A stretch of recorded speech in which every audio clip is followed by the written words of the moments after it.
Well, good morning, everybody. I'm Jan Erickson from Stepping Aside. I welcome to Esoteric Influences for the 10th day of July, 2020. I just did a video, and I haven't looked at it yet. I'm going to make sure it's okay before I publish it. This is going to be on working magic during retrograde. I like to take advantage of void of course energies, the energy around the full moon. I like to do triple aspect working, so I'll take the minute before, the minute of, and the minute after, and I'll do something that has transitional stuff in it.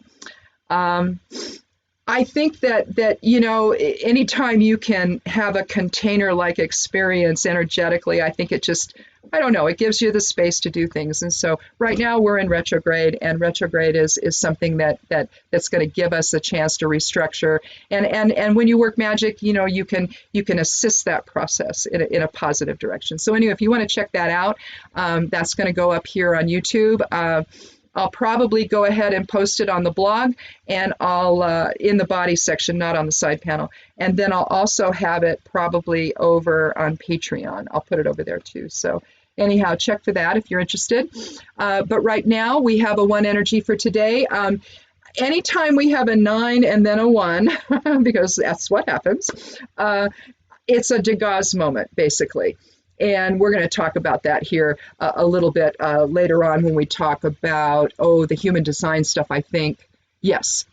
So what we have over yesterday and today is this Degas moment where one thing ends and another begins. It's that energy, and I've said this before, this is not my interpretation. It's energy at its saturation point becomes its opposite. All right, one thing ends and another thing begins. And so as yesterday we had feelings of endings, and today we have feelings of beginnings. So 1 is also about unity and wholeness. So express unity with others today. Offer support and assistance if you can, but again, do so safely because the virus is spiking. Allow new perceptions to take hold. So please, if you've been confused about whether or not you need to wear a mask and gloves outside around people in the grocery stores, out and about, well, now you know you have to.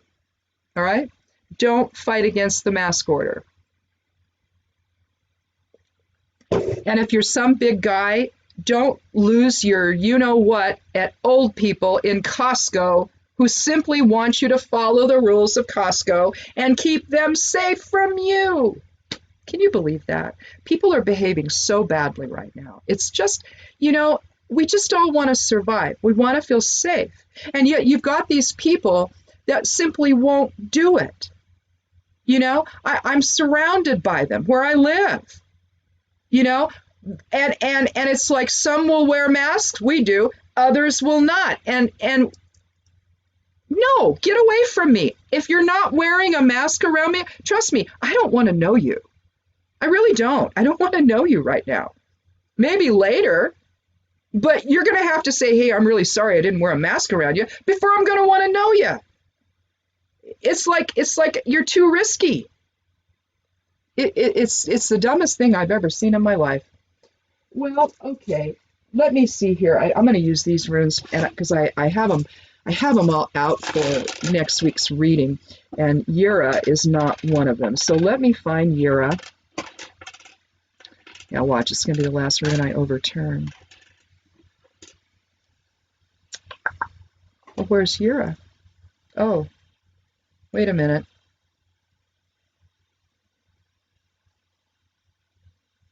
Well, golly gee, it got stuck in the corner. So we have Kenes forward and reverse, don't we? The light of spirit. It's an as above, so below rune. It's moving energy through the body. It's source energy. But let's get the whole meaning here. It's an earth element rune. Well, I'm using the wrong mouse. I have 2 computers right here. I have this laptop and then I have the desktop. So I've got 2 mice, 1 for each. It's like, don't grab the wrong one. So earth element rune, I use it in a garden bind rune that I've created, and I have them hanging around in my different garden spaces and in my different greenhouses because I've got several greenhouses. And I like to bring, I like to hang bind runes in there for growth. fertility, all that, good harvest. And so anyway, Ura is one of the ones I have on it, one of the runes I use. But it's transformation, balance, give and take, cycles. It's an herbalism rune, so therefore gardening. But it's unfolding awareness and energetic alignment with others. Specifically, it means the year. But what is the year? It's a cycle. It's a big, long cycle. Transformative, right? So that's really what it is. It's also fertility. So today we're going to safely engage in shared purpose with others today. Offer assistance where needed, but again, do so safely. Same with the one energy for the numerology. Continue staying the course with a focus on healing and growth. Okay, that's really what this is. As we come together, as we provide assistance and support to others, then we're just going to have to remember, that we're going to have to do it with eyes open and in full awareness of the risks that we're taking to even do it. So, we may find at some point 6 foot social distancing just isn't going to be enough, especially if you're around someone without a mask on. But that's the thing. Don't be around people that aren't wearing masks. You walk into a grocery store and they're like in Oregon right now, we have to wear masks in businesses. When we're out, we have to wear them. It's the law right now. It's the governor's rule. She has said, you're going to do this. It's spiking here in Oregon. So we have to do this. So now it's, wear a mask when you're out, right? You go into grocery stores, you have to wear a mask. Well, you've still got people that aren't doing it.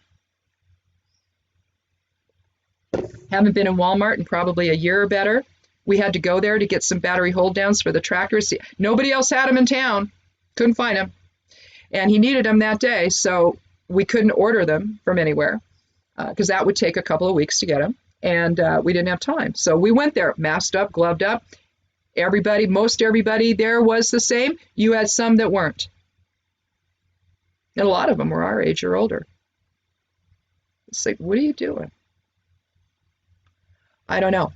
I think that right now we have to transform our perceptions, and Ura can let us do that. You can use that energy from Ura to bring source vision into your perceptions and transmute them into something that heals all of this doubt and this confusion that people are in. So use the energy. The moon is in Pisces until Aries tonight at 10:05 p.m. my time, Pacific Daylight Time. So emotions that are going to then, and you're feeling like you want to retreat from the world, suddenly you're going to feel the push to kind of come out of your shell. That's going to be the transition into Aries energy tonight. You won't really feel it too much until tomorrow, but allow that energy to motivate you if emotions are steady right now. If they're not, if you're still feeling really, Piscean and just out of sorts and out of kilter, and you're feeling, maybe you're an empath like I am, and you're feeling all the weird energy around you. It's complicated right now. And so if you're an empath, you may just have to, keep to yourself today and then embrace the Aries energy tomorrow if it's just too much. But if your emotions settle down today, then you can kind of use that, Aries energy that you're seeing, and you're kind of feeling a little bit of tendrils coming at you. Well, let them pull you into that, because maybe that's really, it'll make the end of your day better, maybe. But otherwise, if not, stay present in the moment today, and keep your own counsel, and wait for tomorrow just to chart a new course. So, Pisces and Aries. Don't always, because you've got push-pull, all right? That's what you've got, push-pull. And then that's not fun. Now, okay, what I was talking about in the very beginning about the Degas moment we're in, all right, this is the human design section of today's chart, of today's esoteric readings from the weekly esoteric influences, right? Okay, so for today, down at the bottom, you go down to the bottom. If you're reading along, to go down to the bottom, and you're into the funny looking body charts, right? You're looking at not a normal astrological chart. It's different. So anyway, if you don't know, it combines if this is your first time here, then what human design does is it combines the planetary positions with the I Ching. And instead of houses around and all of that, what you have are the I Ching hexagrams all around, okay? And the little minute or whatever, the little lines in between each one is going to be the 6 different lines of each hexagram. Okay, and so every time the planets move, they're going to touch one of those, right? And they're going to interact with what that is. And so that's what we're talking about with the human design section. It is just the coolest thing ever, and I just love it. So I've just been including it because it gets people acquainted with it. If you want to go do your own bodygram, you can, or bodygraph rather, you can go to jovianarchive.org, and I believe you can still do one for free there, or you can get an iPad app, or maybe they have them in Android as well. I know I have them on my iPad, but you can get human design apps that you can do your own little charts with. So anyway, if you're really interested in it, I highly recommend it. There's a lot of reading, especially you can buy different things on their website. And no, I'm not an affiliate for them. I just like the stuff, right? And I use their software. But I've just found it as something that really opens up esoteric stuff for me, and it helps me to understand more about the I Ching, which I've always found to be incredibly fascinating. And so it's kind of been a dual purpose thing for me in that regard. So maybe it will be for you too. But anyway, here's today's influences. Although a situation may seem confusing, maintain your values and individuality. The Earth is presently at gate 54.4, enlightenment/endarkenment. Now, when you say 54.4, what you're looking at is hexagram 54, line 4. Okay, enlightenment/endarkenment. So you can see the Degas energy there, can't you? One thing reaching its saturation point, beginning anew on the other side. Okay. Endings, beginnings. So that's what we have today on this one energy day. One phase is ending and another is beginning. Reassess if necessary before proceeding along the path. The channel of awareness is still open all week long. And so basically we're allowing spirit to guide our actions. We're not taking it down into the mind section where the mind's just doing its own thing. Mind's just a container. It needs something to do. And it depends on what voice is giving it the instruction. Is it the voice of ego? Is it the voice of spirit? So maybe the transmutation today, the Degas moment, is letting ego reach its saturation point, becoming spirit. Maybe it's the point of transmutation today that we're really talking about. So anyway, I guess that's all I have to say. Check out, if you want to check out the other video I just did on retrograde and working magic, do so, even if only to understand a little bit more of what these retrograde energies are about. Now, I don't know that, I'm not an astrologer, I'm a witch. So I just use astrology in what I do and in guiding my days and, sort of keeping my energy going in the right direction and challenging myself and all of this stuff, right? So I use it personally and I use it in magic. But I like to talk about it, and I like to talk about how it can affect our lives and all of that. So the retrograde stuff I find to be really fascinating because it just upsets the apple cart. Whatever the planet is normally about, you're going to loosen it all up and turn it around and turn it inside out.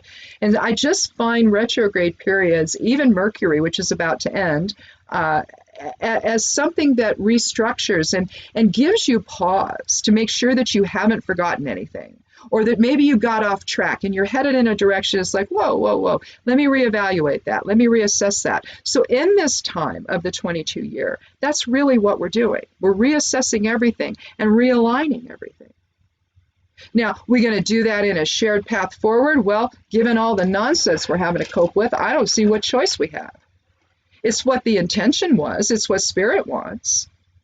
We just forget when we come into body and we make real the illusion of this collective experience that we're having. I mean, it's real enough, but it doesn't need to dominate everything. Because when that happens, you know, then you're only moving from the standpoint of ego, acting from the standpoint of ego, responding from the standpoint of ego, and not from the standpoint of spirit. So anyway, that's all I got. You guys have a great day. We'll talk to you tomorrow. Be good to yourself, be good to one another, and blessed be.